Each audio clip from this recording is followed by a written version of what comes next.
Hello മക്കൾസ്, Babu സാറാണേ. എല്ലാവർക്കും പുതിയൊരു വീഡിയോയിലേക്ക് സ്വാഗതം. മക്കളെ, നമ്മുടെ മോഡൽ എക്സാമിനേഷന് ചോദിക്കുന്ന ഒരു പ്രധാനപ്പെട്ട ചോദ്യം 8 മാർക്കിൻ്റെ ഒരു ചോദ്യമുണ്ട്. ആ ചോദ്യം ഇങ്ങനെയാണ് നമുക്കിതിൽ വരുന്നത്. മഞ്ചിൽ കി ഓർ പാരിഭാഷിക് ശബ്ദാവലി എന്ന് പറയുന്ന പാഠം നമുക്ക് പഠിക്കാനുണ്ട്. അതായത് നമ്മൾ പഠിക്കുന്നത് യൂണിറ്റ് 2-ലെ 4ാമത്തെ പാഠമാണ്. അതായത് മഞ്ചിൽ കി ഓർ എന്നുള്ളത് തുടർച്ചയായി നമ്മൾ നോക്കുമ്പോൾ 7ാമത്തെ പാഠമായിട്ട് വരും നമുക്ക് പഠിക്കാനുള്ള. എന്നാൽ 2ാമത്തെ യൂണിറ്റിലെ 4ാമത്തെ പാഠമാണ്. തുടർച്ചയായി നമ്മൾ നോക്കുമ്പോൾ അത് 7ാമത്തെ പാഠമാണ്. ഈ പാഠത്തിൽ നിന്ന് നമുക്ക് കുറച്ച് ഹിന്ദി വാക്കുകൾ തരും, എന്നിട്ട് കുറച്ച് ഇംഗ്ലീഷ് വാക്കുകൾ തരും, എന്നിട്ട് അത് ഡിസോർഡർ ആക്കി തന്നതിന് ഓർഡർ ആക്കി എഴുതാനാണ് പറയാം. അപ്പോൾ നമ്മൾ സഹി മിലാൻ കരേ എന്നാണ് ആ ചോദ്യം വരിക. എന്നിട്ട് ഒരു 8 ഹിന്ദി വാക്കുകളും 8 ഇംഗ്ലീഷ് വാക്കുകളും മിക്സ് ചെയ്ത് തരും. അതിൻ്റെ ജോഡികൾ തിരഞ്ഞെടുത്ത് എഴുതാനാണ് നമ്മളോട് പറയാം. ആ മാർക്ക് നഷ്ടപ്പെടാതിരിക്കണമെങ്കിൽ നമ്മൾ ഇത്രയും കാര്യങ്ങൾ നമ്മൾ കൃത്യമായിട്ട് പഠിച്ചിരിക്കണം. എന്തൊക്കെയാണ് നോക്കൂ.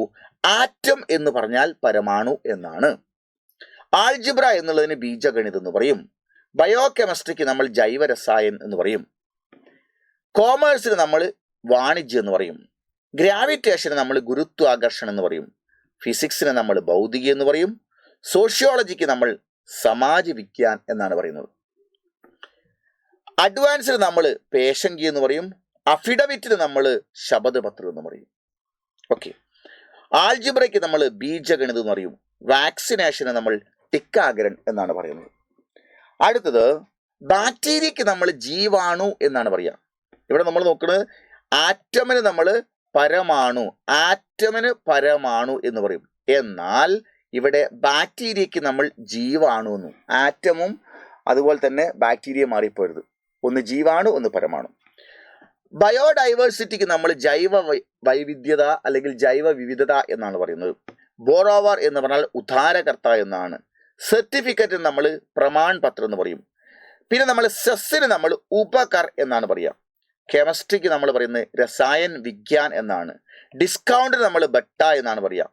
എനർജിക്ക് നമ്മൾ പറയുക ഊർജ എന്നാണ്. അതുപോലെ കോപ്പി റൈറ്റിൻ്റെ ഹിന്ദി സർവാധികാർ എന്നാണ്. ഇക്കോളജി എന്നുള്ളതിന് പാരിസ്ഥിതികം എന്നാണ് നമ്മൾ പറയുക. അൾട്രാ വയലറ്റിന് നമ്മൾ പരാബൈങ്കിനി എന്ന് പറയും. അടുത്തത് വൈറസിന് നമ്മൾ ജീവാണു എന്ന് പറയും. ഓക്കെ. അപ്പം ഇവിടെ നമ്മൾ ഒരു കാര്യം മനസ്സിലാക്കണം. ആറ്റമുണ്ട്, അത് പരമാണു ആണ്. ബാക്ടീരിയ ഉണ്ട്, അത് ജീവാണു ആണ്.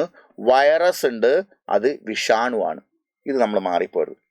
അടുത്തത് കാറ്റഗറിക്ക് നമ്മൾ ജോഗ്രഫിക്ക് നമ്മൾ ഭൂഗോളം എന്ന് പറയുന്നു. അടുത്തത് ജിയോമെട്രിക്ക് നമ്മൾ രേഖാഗണിതം എന്ന് പറയും. ഓർഡർഡ് നമ്പർ നമ്മൾ വിഷം സംഖ്യ എന്ന് പറയും. പാറ്റേൺ എന്നുള്ളത് നമ്മൾ പ്രതിമാൻ എന്നാണ് പറയുക. ഫിസിക്സിന് നമ്മൾ ഭൗതികം എന്ന് പറയും. പേഴ്സൻറ്റിന് നമ്മൾ പ്രതിശതം എന്നാണ് പറയുക. ഹ്യൂമാനിറ്റീസ് എന്നുള്ളതിന് മാനവികി എന്നാണ് പറയുക. റേഷ്യോയ്ക്ക് നമ്മൾ അനുപാതം എന്നാണ് പറയുക. റേഡിയേഷൻ എന്നുള്ളതിന് വികിരൺ എന്നാണ് പറയുക.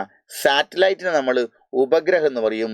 സ്റ്റാറ്റിസ്റ്റിക്സിന് നമ്മൾ സാംഖികി എന്ന് പറയും.